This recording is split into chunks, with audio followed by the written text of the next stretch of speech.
अखिल भारत पद्मशाली युवजन संगम राष्ट्रीय अध्यक्ष भाजपचे युवा नेता श्रीनिवास संगा हे MH13EF1313 या फॉर्च्युनर 4 वाहनातून मंगळवारी मुंबईवरून सोलापूरला येत असताना रात्री 1:15च्या सुमारास सोलापूर पुणे महामार्गावर चिखली गावाजवळ त्यांच्या वाहनाचा भीषण अपघात झाला।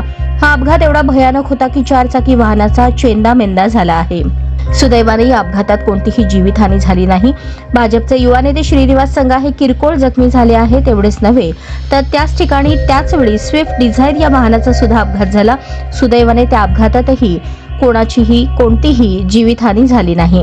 गेल्या अनेक दिवसांपासून सोलापूर पुणे महामार्गावर रस्त्याचे काम चालू असून या ठिकाणी सुरक्षेसाठी आवश्यक ती उपाययोजना रस्ते कामाचे बोर्ड लावणे आवश्यक असताना सुद्धा लावले नसल्याने गेल्या 8-10 दिवसांपासून या ठिकाणी अनेक अपघात झाले असून या अपघाताला सर्वस्वी जबाबदार रस्ते कॉन्ट्रॅक्टरच असल्यामुळे त्यांच्यावर कडक कारवाई व्हावी अशी मागणी अपघात वाहनधारकाची आहे।